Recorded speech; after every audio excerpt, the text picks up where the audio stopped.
Well, good morning and welcome to Coach's Corner on this, well, I was going to say last Saturday in March, but it's not quite. We got one more Saturday after this. You got to make sure you work with that calendar and hope it's going to be a great one. Of course, we're still in the middle of the March Madness, and we're going to start on the other side of the border from last night. We're going to talk about some all-Ontario curling. The Muskie girls got a much-needed win in the last game of pool play yesterday afternoon to make the playoffs. And then they had to face Norwassa rival Rainy River in the quarterfinals of the All-Ontarios that is occurring at the Fort Frances Curling Club. Rainy River had defeated the Fort in both the Norwassa, which is kind of like the districts, and then also in the NWASA tournaments, which is kind of the regions. And so the tensions were pretty high going into the match last night. Rainy River did take a 2-0 lead, but it was the Muskies from there as they win by a score of 7-3 in the semifinals. And after the game, I had a chance to talk with the skip of the girls' team, Tori Beaudry, and the third, Ashley Payne. Here with Tori Beaudry and Ashley Payne. Ladies, 2 more wins today. Tori, what was the key to getting those 2 wins? I was just really keeping it clean and communicating, and I don't really know, just kind of having fun out there. It looked like to me, Ashley, in that last match that you guys just got done here to get into the semis Saturday morning, that it looked like it was easy curling. You guys just, it was like Tori got up there and said, here, this is where the shot's going, this is what we need to do, and that's what you guys did. We definitely played a good game. We just did what we knew, made sure to focus and make our shots. I want to talk about the 7th shot, right before you guys, before you were going to take your first shot there. Tori, timeout. What was the discussion? I'm curious. There was a shot for us. We could have just pinched out the red, and we could have been sitting, I think it would have been 5. Yes. So we had the ice for that, and I started going down, and I could see my mom behind the glass, and she was just anxious. I'm like, I'm going to just wait, and I took one more step forward, and she called the timeout, and she said, don't leave him the same shot twice. So we just tried to guard it. That didn't happen, and she just, for her, unfortunately, she wasn't on the broom and bumped us in for 2, and we had a draw for 3. You guys are in the semis now. You guys are going to get to play twice on Saturday. You guys are going to get a medal either way. Does that relax you, or knowing that there's a chance to win the gold, does that make it more difficult, Ashley? It's definitely nice knowing that we will medal either way, but we're going to still be on track to get the gold. Ladies, thanks for your time. Congrats. Thank you. That was Tori Beaudry and Ashley Payne. As I had a chance to talk to them after their semifinal match last night, right around 10:30 last night. The Muskie boys, they did the same thing as the girls, as they got a much-needed win in the final game of pool play, and then took care of business in the quarterfinals against Silverthorne by a score of 6-2. The match saw Silverthorne only score in 1 end out of the 8 ends, and it was really kind of a dominating match for the Muskie boys. And after the match, I had a chance to talk to the skip, Chris Silvers. Here with Muskie boys skip Chris Silvers. Coach Chris, 2 big wins today. Yeah. Did you guys play well? Yeah, I think we actually played our best game of the season, this last one in the quarterfinals. The first one, it was pretty early, our earliest game of the year, and it started to show. The first 2 ends, we made a lot of half shots, but we pulled this together and definitely put the pressure on them. Executed on our shots and pulled that one out. But this evening, we played really well together.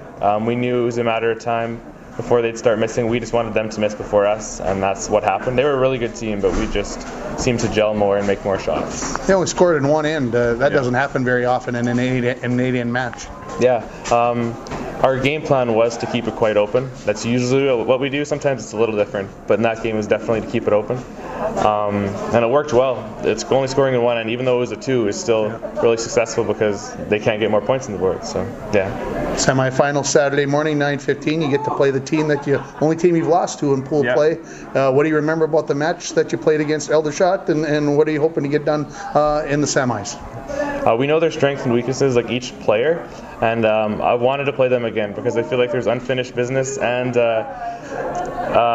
we've played a good game, and I want to go back and show them that we can compete with them and see how it goes. We're excited. Our first goal is make the playoffs, and then our second goal is get a medal, and we've reached that because there's a 4th place medal, and now the pressure's off, and we can go out and have fun and go for the gold. So. Chris, congratulations. Good luck.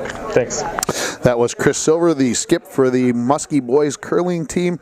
They do play at 9:15 this morning, just in a matter of moments over in Fort Francis as they take on Aldershot, the only team again to beat them in the pool play. So ought to be a great match there this morning. Those semifinal matches are at 9:15. 2 in the boys, obviously, 2 in the girls, and then the gold medal and bronze medal matches start at 12:30. The Muskie girls hockey team played in the championship round in the semifinals of the All-Ontarios in Timmins. They lose by a final score of 3-0 to St. Anne's in the semis, and then lose 2-1 in the bronze medal match to St. David's as they finished the 3-day tournament with a 4-2 record. Yes, they played 6 games in 3 days. State High School boys basketball tournament going on. Let's start with the Class A as they had their consolation semis and semifinals yesterday. In the consolation round, Hinckley Finlayson, who came out of Section 5, they get an 88-66 win over Manobin Waubin. Rushford Peterson 57-30 over Heritage Christian.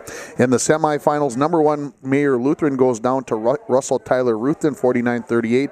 Northwoods, of course, the team maybe to beat. I kind of felt going in that they were the number 1 seed. They get a big win over Cass Lake Bena in a very physical game, 67-47. Cade Goggle-Eye led Northwoods with 23 points. In AA yesterday, the 5th place game was played. Esco defeats Breckenridge 57-46. Last game for head coach Mike Devney after his illustrious career, over 500 career wins. In the 5th place game in 3A, it was St. Thomas Academy 68, Mankato East 62. In the 5th place game of 4A, Osseo in overtime over Forest Lake 64-61. In AA in the semifinals last night, defending champion and number 1 seed Minnehaha Academy all over St. Cloud Cathedral 77-51, and Caledonia with the mild upset, the 3 over the 2 Brooklyn Center 73-67. So already underway and probably pretty close to done by now. Hinckley Finlayson taking on Rushford Peterson this morning in the 5th place game. That game started at 8 o'clock. The 3rd place game in A, Mayor Lutheran versus Cass Lake Bena, starts at 10 o'clock. The championship game in Class A, again, Northwoods versus Russell Tyler Ruthven. That game starts at 11, not noon like you might be used to, so adjust your watching schedule if you're doing that. In the 3rd place game in 2A boys, Brooklyn Center versus St. Cloud Cathedral at noon. The 1 o'clock championship game probably closer to 1:30 in AA, Minnehaha Academy versus Caledonia. The 3rd place game in 3A is going to be De La Salle, number 1 versus number 2 Austin. Remember, those teams both got upset on Thursday afternoon. De La Salle, their 6th straight state title run is over. In 3rd place in 4A, it's Lakeville North versus Eden Prairie. And then in the championship games tonight, you'll have Apple Valley, the number 2 seed, taking on Cretin-Durham Hall, the number 1 seed in 4A. And the third 3A championship game, Columbia Heights versus Delano. Delano unseeded and into the state championship game. In the NCAA men's basketball tournament last night, Villanova, the number 1 seed, 90-78 over West Virginia. Number 2 Purdue loses to number 3 Texas Tech, 78-65. Number 1 Kansas over Clemson, 80-76, and Duke eliminates number 11 Syracuse 69-65. So that sets up the Cinderella matchup today at 5:09 on TBS. Loyola Chicago versus Kansas State. An 11 or a 9 is going to make the Final Four. Who'd have thought that a couple of weeks ago? Michigan in the other region final, they take on Florida State, another number 9. That game gets started right around 7:50. In NCAA women's basketball, Oregon State upsets Baylor last night. When's the last time Baylor didn't make a run to the Elite 8? 72-67. Mississippi State over NC State 71-57. UCLA 84, Texas 75, and number 1 Louisville all over Stanford 86-59. Of course, more region semifinals in women's basketball today. Notre Dame takes on Texas A&M. Central Michigan against Oregon. Buffalo, another run by the women's basketball team for Buffalo after the men made such a run. They take on very good South Carolina, and of course UConn, the team that everybody's out trying to beat. They played Duke. NCAA hockey yesterday in Sioux Falls, South Dakota, who the hockey hotbed of the Midwest, right? Air Force, they get a big upset over number 1 overall seed St. Cloud State by a final score of 4-1.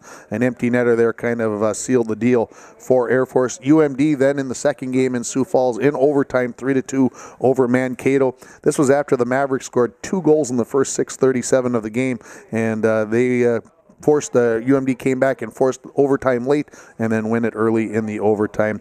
Tonight, that means Air Force versus UMD to go to the Frozen Four. That game's at 8 o'clock on ESPN2. In Bridgeport yesterday, Big Ten champion Notre Dame and number 2 overall seed, they had to survive a scare as they defeated Michigan Tech 4-3. Providence, Mike Bolstead, your Friars came through with a 1-0 win over Clarkson. So that means the Irish and the Friars today at 5 o'clock. That game is on ESPNU. Of course, 4 other regional semifinals going on today.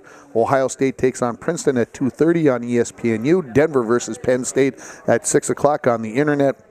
And then a pair of games on ESPN News as Cornell takes on Boston University and Michigan versus Northeastern. The Minnesota Timberwolves got back to another win yesterday as Karl Anthony Towns went for 24 points, 13 rebounds. Andrew Wiggins also had a double-double of 17 points and 11 rebounds as the Wolves beat the New York Knicks 108-104 on the road. With the win, Minnesota has assured their first winning season in 13 seasons, folks. Can you believe it? Since 2005, since the Wolves had a winning record. That is crazy. The Wolves are in Philadelphia tonight at 5 o'clock. The Minnesota Twins got a 2-2 tie with the Houston Astros yesterday as Tanner English, a 25-year-old backup center fielder, hit a 2-run home run in the bottom of the ninth as the Twins had just 2 hits in the entire game, and they got both of them in the ninth inning to tie the game. In some other news for the Twins, Miguel Sano will not face a suspension by the Major League Baseball in his sexual harassment case. The MLB said that the investigation had too many inconsistencies, but that the case could be reopened. That's great news for the Twins and having their third baseman and their biggest power hitter in the lineup. The Twins play Baltimore at 5 o'clock today, and you can hear that game on K104. And the World Women's Curling Championships last night, see how we're talking about curling. The USA loses to Canada 8-5, but the U.S. does get into the playoffs, the 16 playoffs that they use at the World Championships for the women. The women play Korea today at, it started at 8 o'clock this morning, and if they win, they'd face Sweden this afternoon. Canada is the number 1 overall seed going into the playoffs with a perfect 12-0 record. Minnesota Vikings news, Joe Berger, offensive lineman for 13 seasons, started all 16 games for the Vikings this year, has decided to retire. What's going on locally today? The curling semifinals and finals over at the Fort Francis Curling Club, 9:15 semifinals, bronze medal, gold medal matches at 12:30. The Lakers over at Ice for Kids Arena tonight in Game 3 of their best-of-5 series in the SIJHL against English River. That game is scheduled to start at 7:30 with the series tied at a game apiece. The Rainy River softball team is in the cities for 3 games today and 3 games tomorrow. The Rainy River baseball team is in Worthington for a pair of games against Minnesota West today and a pair of games tomorrow. The Minnesota Wild, boy, do they have a big, important stretch coming up. They've got 9 games left in the season. They are in the playoffs right now, but boy, there's teams right behind them. Anaheim a point back. Colorado's 2 back. St. Louis is 3 back. Dallas is 6 back.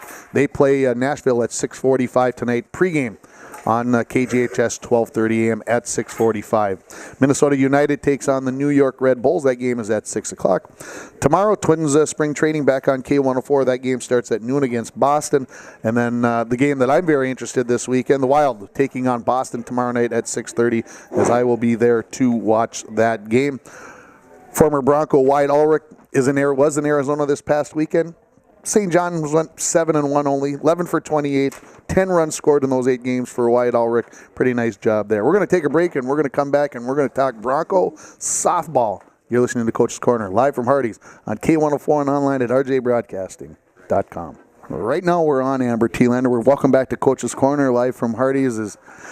Well, folks, you know, if you followed along for the last, I don't know, while I've been doing Coach's Corner this is my 5th full year, you know that Amber Thielander has been here for, 19 shows. So here we go.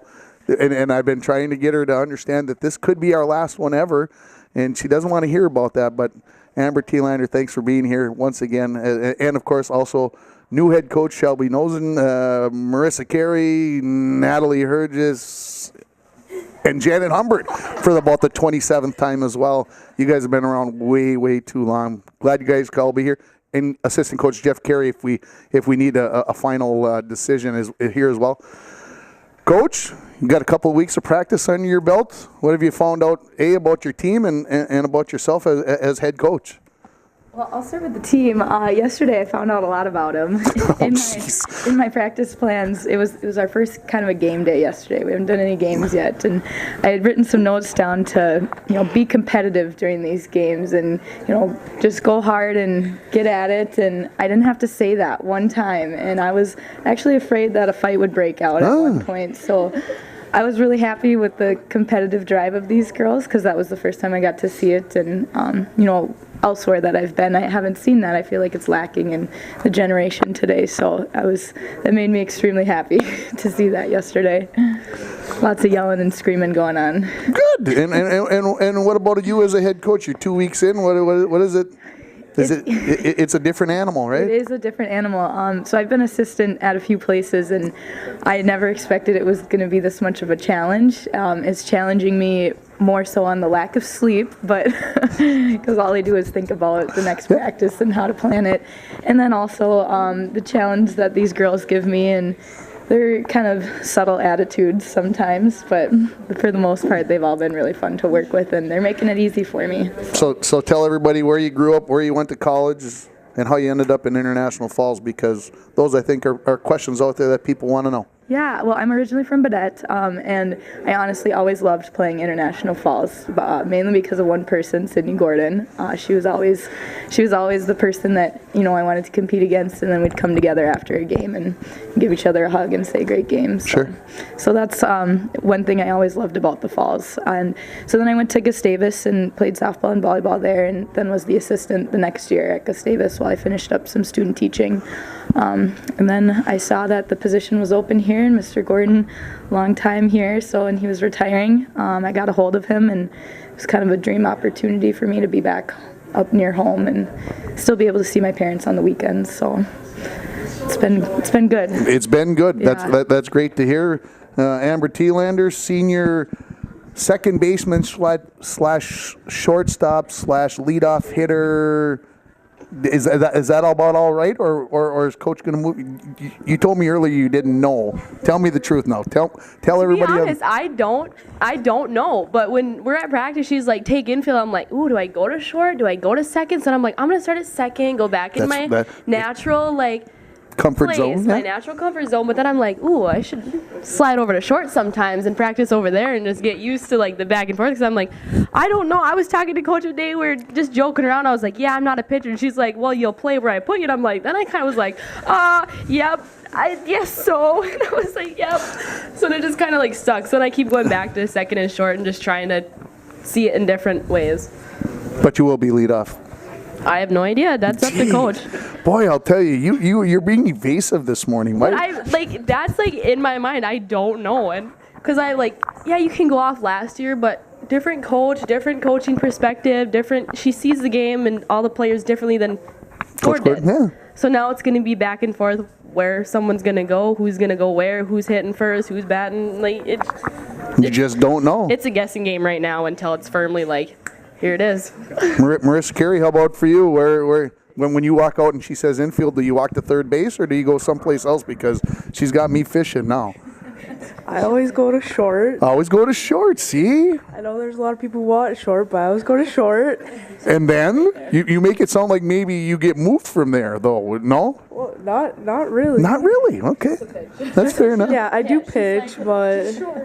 Okay, so we've got that. And, of course, last year you batted number 3 in the lineup. Did you already tell Coach that's where I got to be?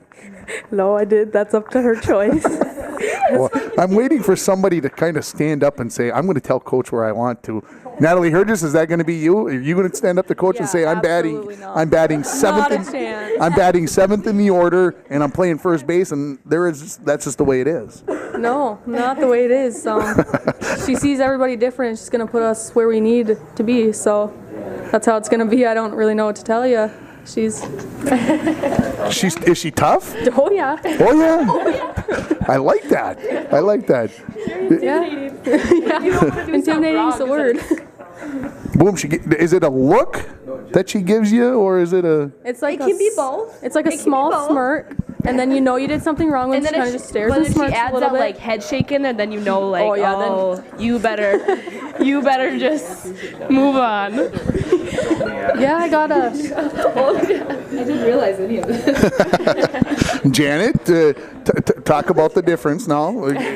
Talk about the difference between and having a male coach versus a female coach, because you've had both in volleyball and basketball and now in softball. Talk about the difference, because I know we're kind of having a little fun here, but is there a difference in your eyes, or is it just kind of go by the wayside and that's the head coach and we go from there? Yeah, I think that's the head coach. We go from there. We respect her decisions and her perspective. So I think it's just a great thing to have a new coach.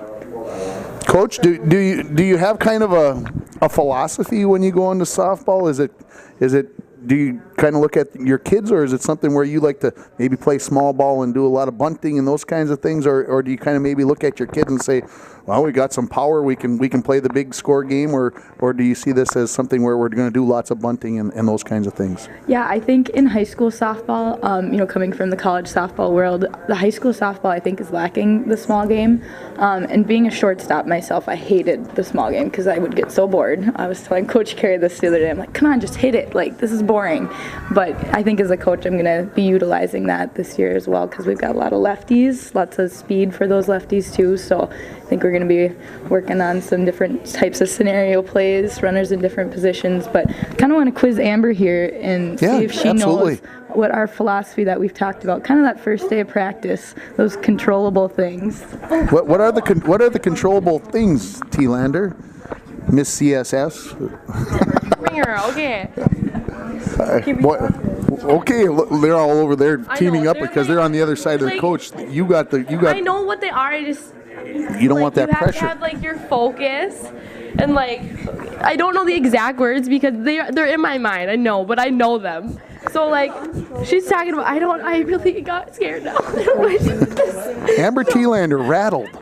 No, but it's the controllables are things that you need to control. Your attitude, the way you play the game, the way you see the game, your sportsmanship, everything. And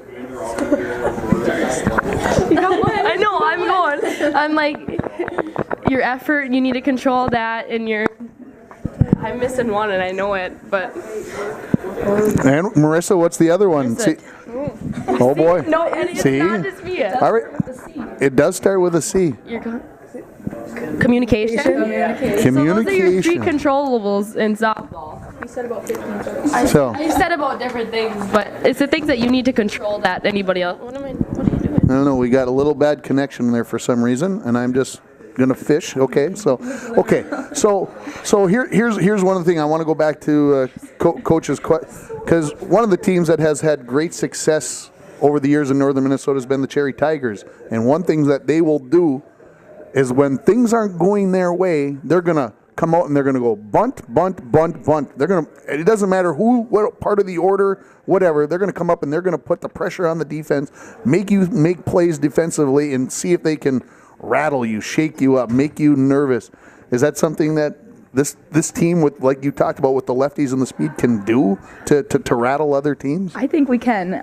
We definitely have a lot of work to do on our bunting, just our fundamentals of our bunting. That's the one thing I feel like in our fundamentals that we're kind of lacking. Otherwise, these girls are really fundamentally sound, which again makes our job really easy. And we work on fundies every day, different types of fundies, but we really need to hammer down on our bunting too, so it's one thing we got to focus on. I noticed that about 3 Saturdays ago, I think I was coming out of the school to get ready to come over for Coach's Corner, and there was snow being thrown into the air from all angles off the softball field. Is that something that you felt was necessary? And I'm asking that way because I thought it was a great sign. Yeah, well, I think it is necessary, and we've been out 3 times, I think. Not on the infield, just doing pop flies and outfield work, because in the gym we can't.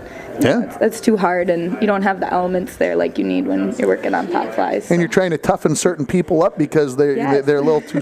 Oh boy! You got a boo-boo on your hand.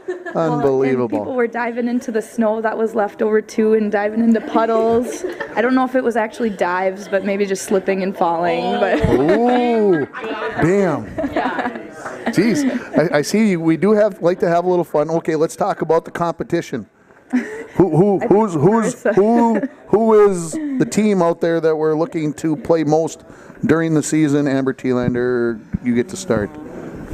Oh, Come on, there's one right at the top of your. Go. There's a lot of good competition out Yeah, there in our I high agree. school softball. But there's one team in particular that you're looking to play, maybe? I'm thinking Grand Rapids too. That was the first team that popped in my head. Okay. That and Bemidji. In Bemidji. And Bemidji? They are the two that are in my head that are like, we have to come. You have to have your 3 controllables controlled. That's for sure. Oh, nicely done. Because you cannot lose focus in that game at all. Natalie Hergis, what were you saying? I heard something in the back. Go ahead. Yeah, you have to block out the uncontrollables, like the weather, the umpires, the other coaches. Like, you can't control those, so you're going to have to learn. Your focus is really one of the big keys in, like, controlling what you can without, So we got Grand Rapids and we got Bemidji. What about you two? Is there a team that you're looking forward to most? Yeah, I think Bemidji's probably the one I'm looking forward to the most. That'll be a good game between us. I was fishing. You want to add somebody else in there, Janet? Because I'm going to add a team in there that Maybe Virginia? Maybe Virginia. That was the team that I was thinking about, the Virginia Blue Devils. And we always get to play them the second to the last regular season game of the year. It's always a dandy, kind of a chance to see them in what's coming up in the playoffs. Final thoughts. Where is this team going to be at? What are the hopes? Has this team sat down?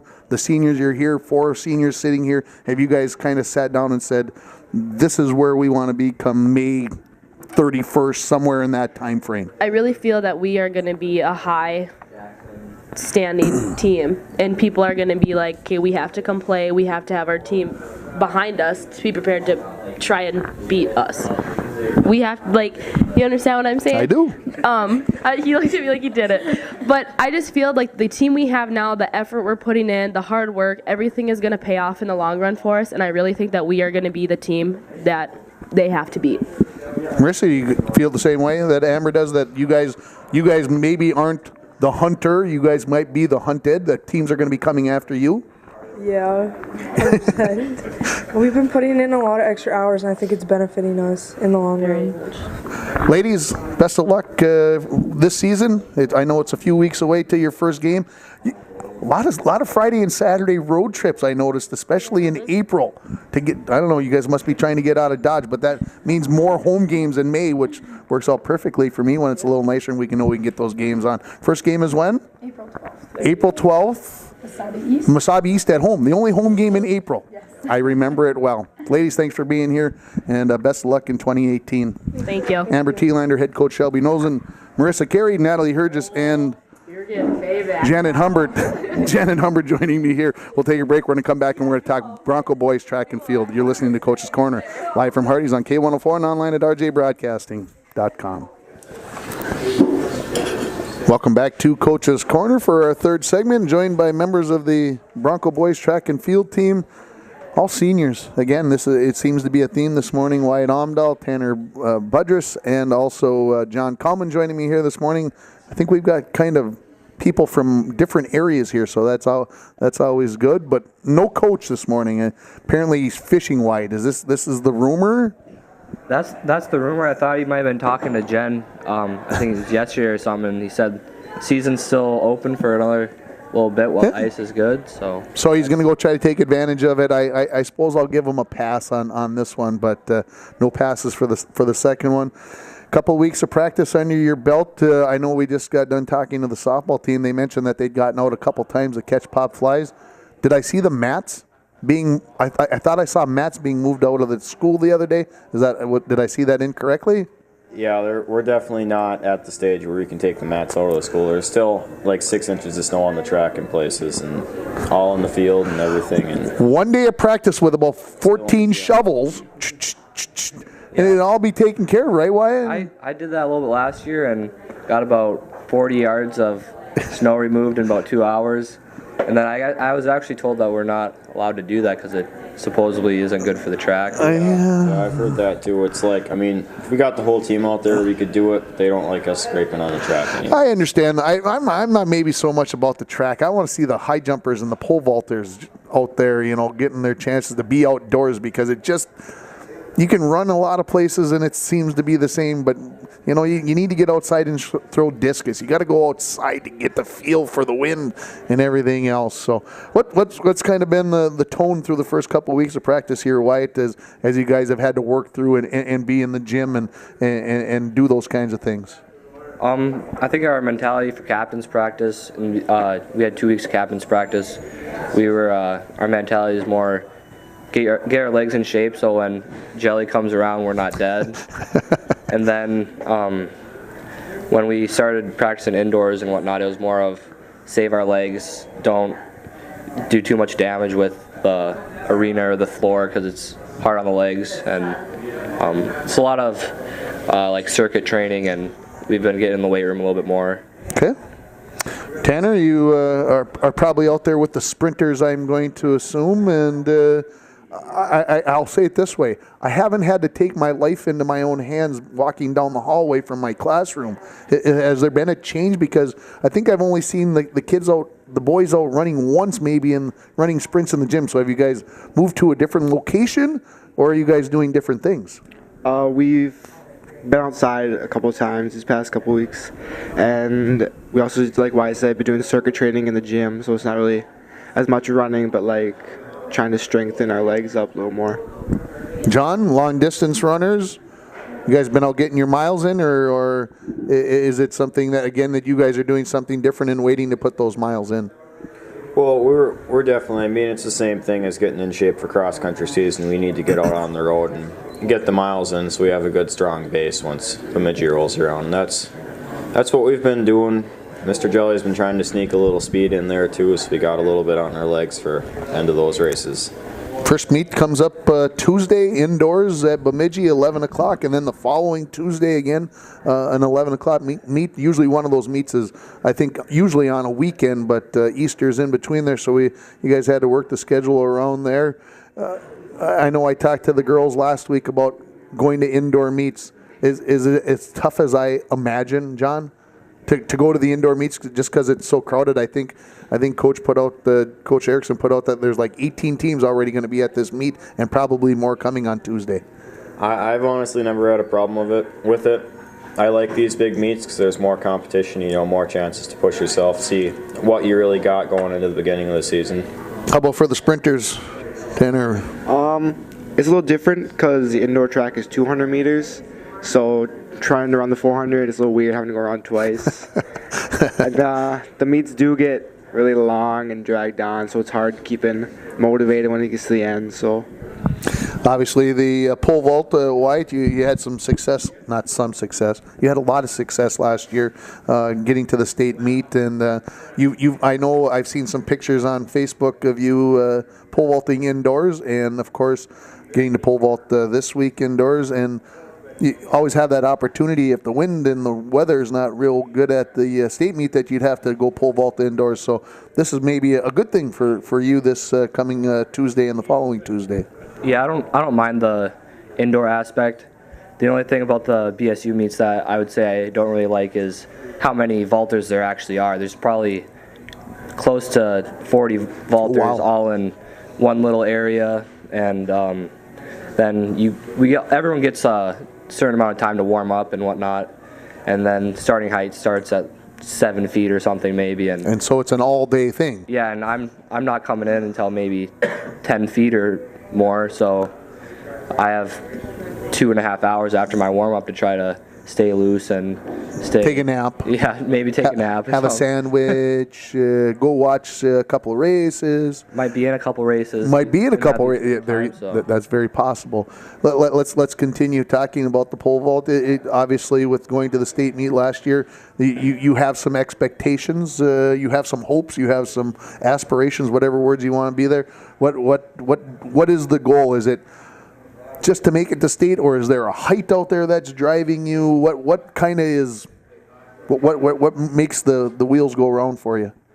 Well, I'm always like an intrinsic motivated kind of guy, and I don't want to just make it to the state meet. Last year, placed 9th, made the second team all-state team, and this year I really would like to try to get top 4. Always would be nice to win, but can't really do that until you start clearing bars, and way too early to start thinking about winning state. But is there a number out there? Because I'm a stat guy. I'm a math guy, so I like the number. Is there a height, or do you not even consider that? And I'm being serious about that. Well, I definitely consider it. Pretty much at state, anything over 13 most likely to get a medal. Like last year, for example. This year, I'm looking to make about a 1.5-foot jump up towards a school record. Well, I was fishing. I admit, because, well, and I'll be honest, Alex Bellinger, we got talking about the 100 butterfly during the swimming season, and he came out and basically said the school record is what drives me. It's something that I'm shooting for. It gives me a number to shoot after. And of course, Rafi Gilo with the 14.7, right? Is that number out there? With the amount of work you've put in, is it attainable? Is 14.7 in the cards? I definitely think it could be. I put a lot of work in the off season, driving down to the cities and Duluth almost every other weekend to go to camps, and had a lot of college coaches help me out with my form, and it's definitely improved a lot. So hopefully, once I start clearing some more bars and get some full approaches under my belt, I'll be able to start moving up in height. What's the expectations for this team, Tanner, for the year? I mean, is there some young kids coming up through the ranks? I know you guys, obviously, the older kids here, but does this team have depth to make a run towards a subsection title, a section title? What are you seeing with the team? I think so, because realistically, we basically have the same team as last year, because we didn't have seniors, and new 9th graders now that could show potential, such as Jack Gilbert is a big one. He's pretty quick. He's running. He hurt his hip flexor though, I think last week, so we gotta keep him, try to heal that up a little bit. But other than that, I think we can make a deep run because we're pretty deep. Who are some of the other younger guys maybe that we're thinking about, John, that are helping out? Oh gosh, I don't know. Yeah. I mean, there's Jack Maxwell, Jack Gilbert. I know there's other guys I'm forgetting about, because we're definitely looking better for this year than we are last year. I think we have a few more guys for the numbers, anyways. And I mean, most of the kids we had out last year are back this year. They're all stronger, faster, going to be looking to improve on those times, and hopefully. Is there an event? Obviously, I know Wyatt with going to state last year. Is there another event that I'm missing, that somebody out there that I should be going, he's got a chance, or this relay or something has a chance to make a run towards a section title, or even making a chance to get to state? Ooh, they're scrubbing their beards, pondering. The wheels are grinding. If you're listening on the radio, I know you can't see the smoke coming out of their ears. No, and I guess, is there somebody who could make things interesting? What about you, Tanner Budges? Can you make things interesting? Like I said, I'm fishing here a little bit. I want you to guys talk about yourself a little bit. Can you make a run at a subsection title, being in and have a chance? That's always the goal. I think if I just keep working hard this whole season, I think I can maybe try to do some damage in the 200. Because last year I broke 24, and I really want to try to do that again, because I did it once. So that's a big goal of mine, is just try to keep getting consistent 24 times. John, what's the event? Because I know you've run 800, you've run 1600, you run 32. I mean, where do you see, where maybe have you guys talked about where you might try to focus your time at to give you the best chance to succeed this year? Well, I think for this year I'm looking at the 800, because I definitely have a lot of that 400 speed and some mile speed, and I started doing the 800 towards the end of last season, and I was really able to not only improve a lot of time really quick, but even win a couple races. And it took me all the way to the section meet, and I think I was running in second place most of the race, that last 100 meters. Just ran out of energy and went from second place to 9th place and didn't go. So it's definitely going to be my goal to not do that again this year. And is it something, I mean, is that kind of the one that since then you've been thinking about, that's where you'd like to find yourself next year, or this season, working in the 800? That's kind of where you'd like to focus your time? Yeah, especially since after that race at sections, I've just been, kept replaying that race over and over and over in my head. What if I would have gone harder? What if I would have had the energy to do that 100 and finish? Like, what would have happened? Sure. Tanner, what else besides the 2 and the 4? Obviously, some field events to be mixed in there. What are you going to be? Is it a long triple? Is it a high jump? What are we involved in? That's kind of still up in the air. I'm not really a big field guy, more on the track, but Joey definitely wants me to try something. Last year I kind of started doing the shot put a little bit, and so I might try that again to see how it goes. Well, the shot put, all that is it's not, everybody thinks it's for big guys, but the speed is, especially if you can spin, that's a big deal. I know pole vault, why it takes up a lot of the time because of how long the event goes just in a regular meet. But what else do you see yourself doing to help out this team this year? I definitely think myself and all 3 of us will probably end up putting together a pretty good 4x4. In the past, we've always been a pretty good 4x4 team, making it to sections, and always trying to put up a good fight at sections anyways. I'll probably be in triple jump, 4x1, maybe the 4x2. I guess overall, I think we're one of those teams we have a couple guys in every event, and everyone's able to, they're always pushing to get better, always, they're not ones just to be in the event just to be in the event. And so I think with a couple guys in every single event, we definitely have a chance to take on subsections, IRCs, or sections even.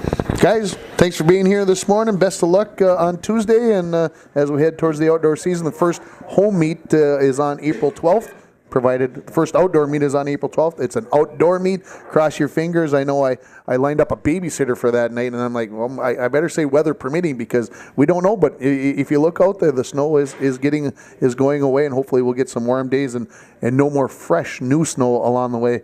Wyatt Omdahl, Tanner Budrus, and John Coleman joining me here. We'll take a break. We'll come back and we'll wrap it up here from Hardy's. You're listening to Coach's Corner live on K104 and online at rjbroadcasting.com.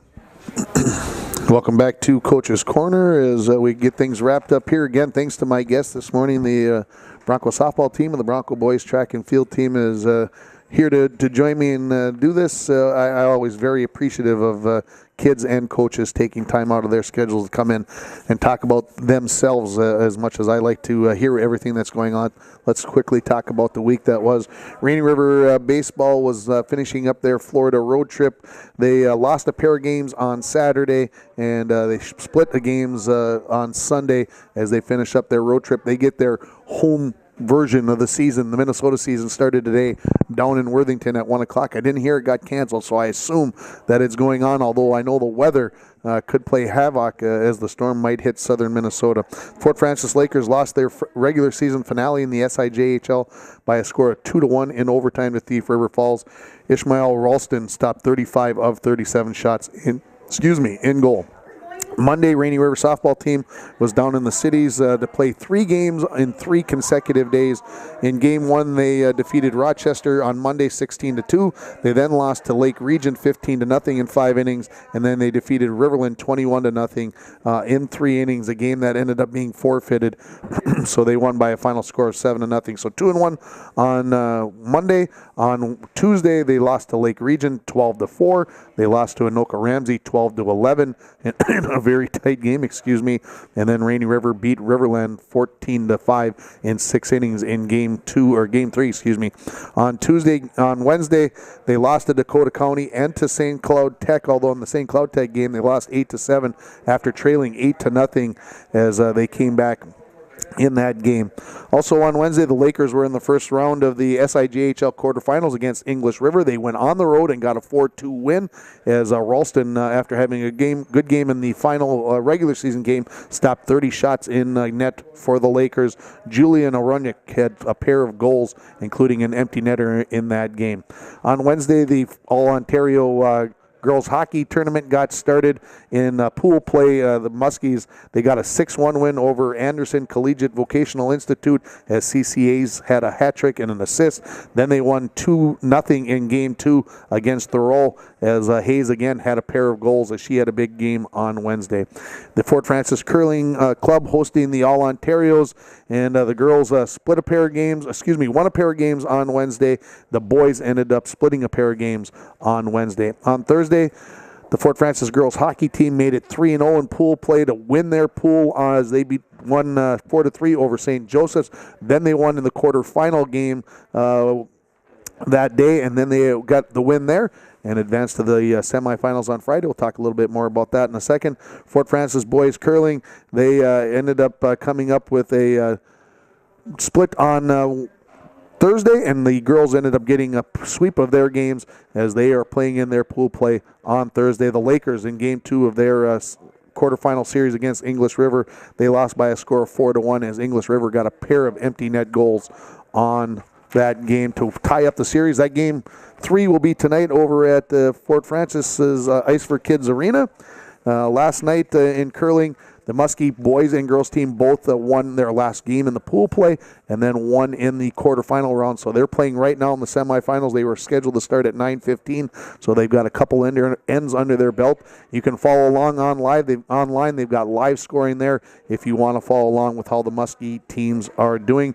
The Muskie girls hockey team ended up losing a pair of games yesterday as they lost 3-0 to St. Anne's and 2-1 to St. David's as they took 4th place in the All-Ontarios, which essentially is the state tournament for Ontario. What's going on as we go along? Again, 3 games for the Rainy River softball team in the cities today, and the Rainy River baseball team is in Worthington for a pair of games. Tomorrow, same scenario. Rainy River women's softball team again in the cities for 3 games, and the men's baseball team in Worthington for 2.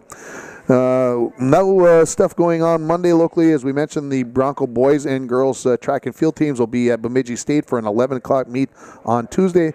No action on Wednesday, no action on Thursday. On Friday, Rainy River baseball back down in Worthington as they'll play a couple of games on Friday. They'll play a couple of more games on Saturday next week. And of course, the Bronco basketball alumni tournament comes up next week. Gets started at 1 o'clock on Friday afternoon. Runs the rest of the day on Friday, all day Saturday. Get out and support the basketball programs just like you did last week for the hockey program.